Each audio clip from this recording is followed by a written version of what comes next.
Hey everybody, it is Haja Scott with A Blaze and Grace TV.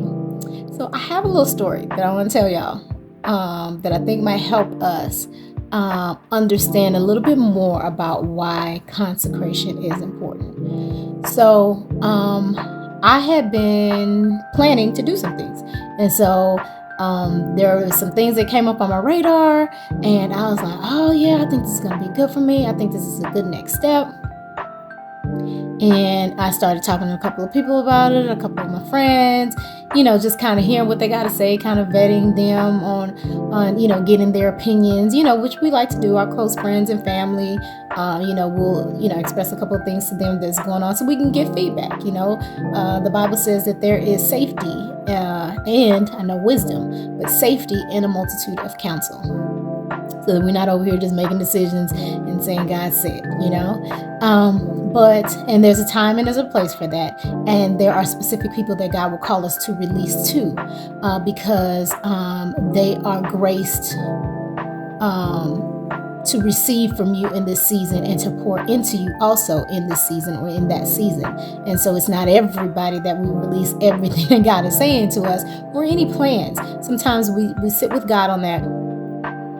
But then there's safe places that are there to give wisdom and to give counsel and to give prayer and sometimes direction for what's needed or to bring confirmation for things that God has said to you. And so there's wisdom in that. So anyway, there was a couple places that I had released and kind of let know, hey, this is what's going on. I think I'm going to do this. And then there were some things that I had researched regarding it, and I was like, okay, yes, this looks like it's a good thing. I'm going to release this. And then this looks like a good plan. I'm going to do this, not release this, but I'm going to do this. It's kind of releasing it too.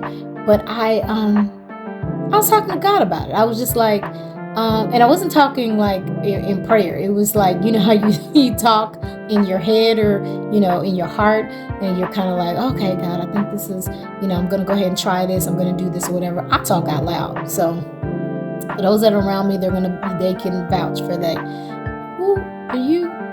Did you say something to me? And I'm like, no, I'm not talking to you, So anyway, these are the conversations that we have with God. And so in our heart and, through our mouths and our head, whatever. And I said, yeah, I thought about it. I talked to so-and-so about it. I've researched this. And so, yeah, I think I've done everything. And then I stopped. Because I talked about everybody that I had talked to, including myself, and researching about this, everything that I had done to make a decision about a direction that I was going to move in that looked like the door was open for that. And the door may be open for that. But I never stopped and actually took it to prayer to God. And so he reminded me of this. And this was in my own talking, sometimes we have to say things out loud so we can, and I'm a big proponent of that, talk things out loud, because sometimes when you hear yourself, you're like, oh, okay. Or that's somewhere where God can say, did you hear that? Where's the fallacy in this? And so what he was reminding me was, you took it to everybody else, but you did not take it to me. And it's not so much that this door is not open to you, but it's more of God wants us to be in the habit of bringing everything to him and not assuming because he is making the way and he is speaking to us about certain things. And then we see certain doors appear and opportunities appear. He doesn't want us to be in the mindset and just kind of under that, how we normally do things is we just assume that that's God and we just move with it. No, he wants us to actually take time to sit with him and bring it before him and give him time and opportunity to speak to us his revelation. Because even when we are receiving something from the Lord that he's going to do, or this is the impression that, okay, this is the direction we're going, this is going to happen, or even we're just hearing and or seeing, okay, these are some of the next steps, and then we see those doors. It's important not to just walk through the doors, but to stop and say, God, let's talk about this door. This is in line with what you showed me. This is in line with what you've told me. This is in line with what I know to be the next steps. And now these doors are open. God, confirm that this is you and that these are the doors that I should walk through, and give me instruction for as I walk through this door. Give me instruction so that my feet walk in the right, not only in the right direction, walk in the right timing and walk in the right pace of the Lord. And so he wants us to be able to come to him and to do these check-ins. And I'll say this, there was a time in my life where I didn't do that. And I was walking with God, and I call myself walking with God. And he reminded me, yeah, we were walking, but I wasn't leading, you were. There were things that came up, and there were things just like this where he had spoken to me about things. But I started putting together the plan and starting to see, okay, this is happening and this is happening, before he could actually say, this is what I want you to do and how I want you to walk it out. Or actually, this just opened the door to this, but this is not the way that I want you to walk. And so he reminded me that there were times in the past, in previous seasons, this is in previous seasons when he was telling me, this is not the way that I want you to walk with me. Because when you walk with God, yes, it is a companionship and a partnership, but you are not leading and you are not in control. Come on, Carrie, what's her name? The country singer, Carrie. Forgot her last name right now. It just escaped me. But Jesus Take the Wheel. I know she's not the only one that sang the song, but she sang it like I love it. Carrie Underwood. Carrie Underwood. Jesus Take the Wheel. Like, I can't do this anymore. I can't lead. I am not making the right decisions. Usually we get to that point, but it's the same sentiment where God is saying, we are walking together. We are partnered together in this thing, but you are not leading. I am. So let me drive.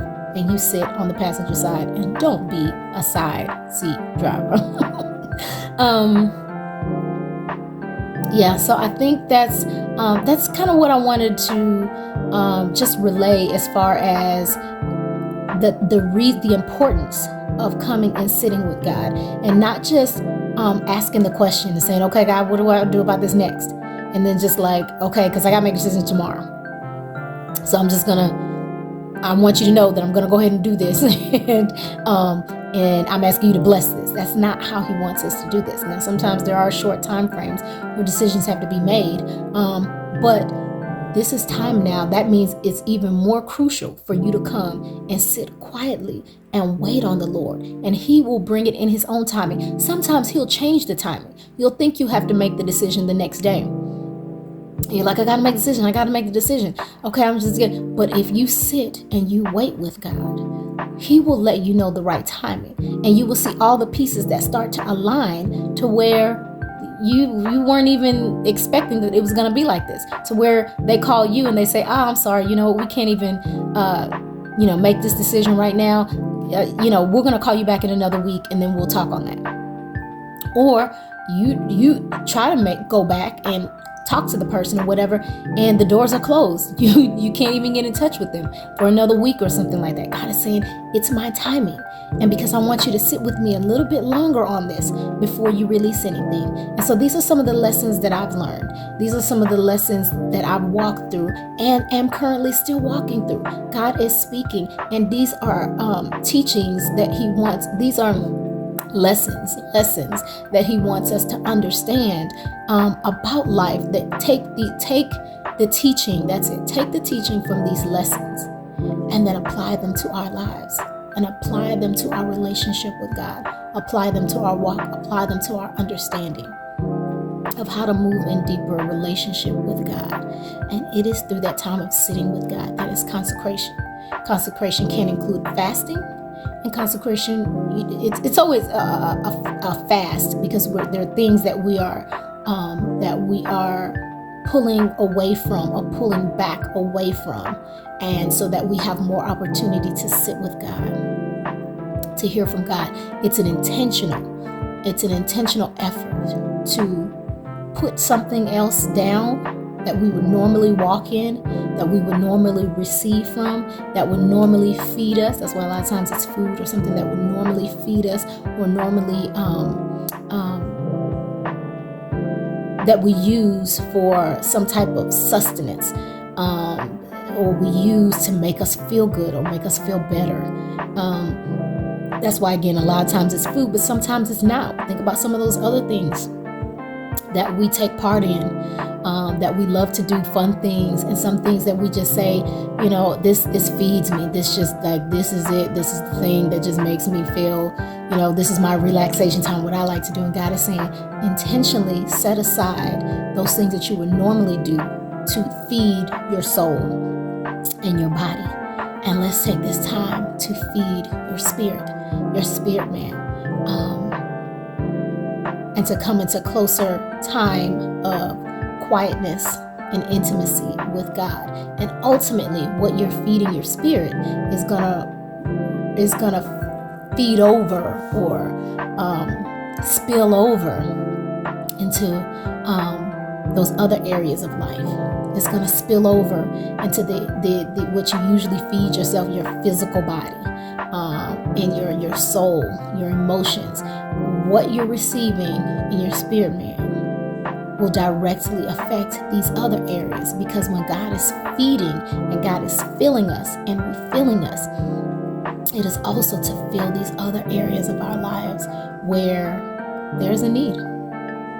So consecration.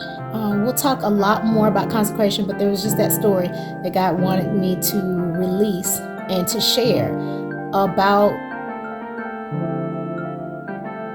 times where it's important in the big things and in the little things to bring it to God, because He wants to walk with us. He wants to direct us. He wants to lead us.